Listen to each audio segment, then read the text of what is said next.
You know, you guys are so funny. You all sat there and told me I missed this Spider-Man or I missed that Spider-Man. The fact is, guys, that video was called 60 plus Spider-Man versions. Not all of them. That list was mostly versions of Spider-Man who had spun off into their own books and alternate realities, and a few of the Spider-Verse oriented individuals themselves. I have so many more, and because there's so many more, we're going to do another shotgun list where we don't go very in-depth into any of them. This time, first we're going to cover the Spider-Man of 616. This is all of the versions of Spider-Man, Spider-Woman, and the people from the Spider-ish kind of family of events that have happened in 616. Love how you guys thought I missed Scarlet Spider. Oh, and this is the people who have taken the name Spider-Man or Spider-Woman, not all of his costumes, because costumes is another list. Ben Reilly was the original Scarlet Spider and is a clone of Peter Parker from the infamous Clone Saga. Mac Gargan, also known as Scorpion, became known as Spider-Man on the Dark Avengers when he had the Venom symbiote. Spider-X is Brian Cornfield, who became a Demon Spider-Man after striking a deal with a bunch of demons. Maddie Franklin is the niece of J. Jonah Jameson and gained spider powers during one of the story arcs. Sadly, she was killed off by the Kravinoff family, though that doesn't mean that another version might not show up from another universe. Superior Spider-Man is from the period in which Dr. Octopus took over Peter Parker's body to prove that he could be a better Spider-Man. Aya Peck is a South American spider god who gets transformed by Norman Osborn into a six-armed Spider-Man for Norman's second version of the Dark Avengers. Anya Corazon is another version of Spider-Girl. She's been on the Avengers and on a couple other teams. Jessica Drew is the first Spider-Woman, and she still goes by that name. Julia Carpenter is formerly from the Team Avengers and now goes by the name Madam Web. We also have Kane, whom is another clone of Spider-Man from the Clone Saga, who became a giant spider, had to fight against Spider-Man in the Spider Island event, eventually got turned back into normal, he then contained the ability to turn into a giant spider, and then he took the name Scarlet Spider and moved to Houston. Now, there was also recently an Ultimate Spider-Man crossover event called Spiderverse inside of the Disney XD Ultimate Spider-Man show. And in this show, Spider-Man went through a series of dimensions and met various versions of Spider-Man. Now, I'm going to name all of them because there's no guarantee that any of these are the ones that we already know about. There could be multiple versions of the multiple versions of Spider-Man. So to start with, this version of Spider-Man ran into a version of Spider-Man 2099 that was preparing to give up the life of Spider-Man because he felt it was a never-ending cycle. He then ran into Spider-Girl, aka Petra Parker, who appears to be from a world where everyone that we know in the 616 is gender-swapped. The way she talks, it also sounds like men are considered weak and helpless in this universe. Spider-Man Noir showed up next, and I'm going to call him Trenchcoat Edition because I'm not sure if this is the same Spider-Man Noir that had his own comic.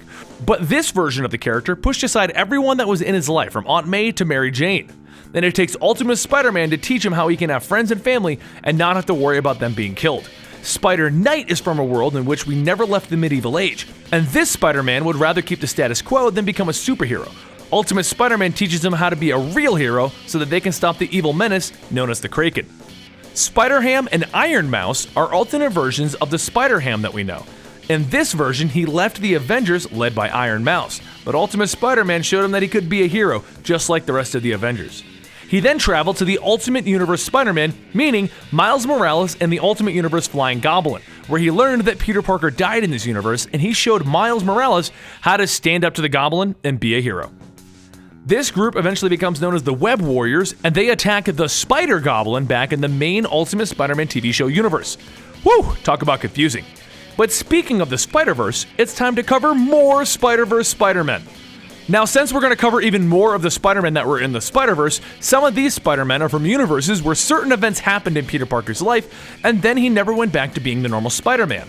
Some of these are also considered alternate versions of the ones that we know from the Multiverse of Spider-Man, or alternate versions of ones that we already know in the 616. I know, it's super confusing, but the ones that I'm about to list are the ones that have shown up already in the Spider-Verse event, and most of them have died.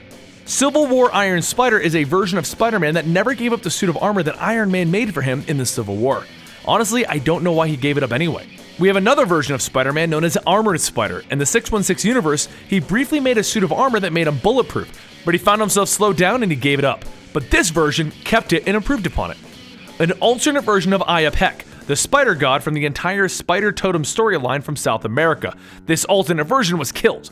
We also have Spider Monster, also known as Patton Parnell. This guy didn't just get spider powers, he got the ability to change at will into a giant spider monster. We have an alternate version of Spider-Man and his amazing friends from the original 1960s television show.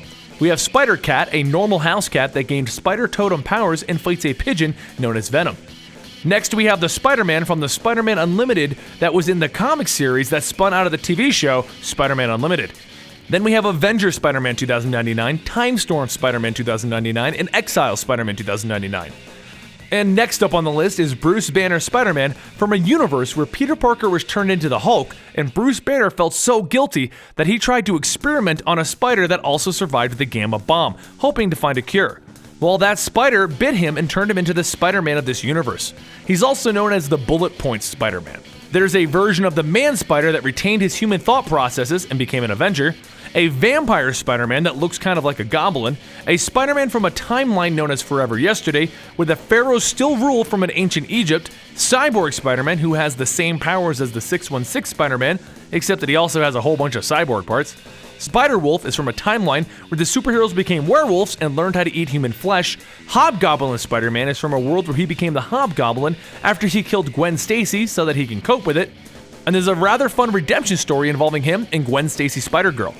Spider-Monkey is from the Marvel Apes universe and has no problems killing the villains, as there was no prison system in the Marvel Apes universe. Captain Spider is from a universe where Flash Thompson got bitten by the spider and not Peter Parker. And lastly, in Spider-Verse, we have Captain Universe Spider-Man. There was a brief period in the 616 universe in which Spider-Man got ultimate power, the power of the universe itself. But in the 616, he ended up giving up this power. On Earth 13, he apparently kept it. Now, the last thing I want to cover is that there's a giant piece of promotional art for Spider-Verse, the one that supposedly has all of the Spider-Men in the background. Some of these Spider-Men haven't even actually shown up in the event yet, and some of them I don't even know who they are. But there is one on this list that you guys like to point out.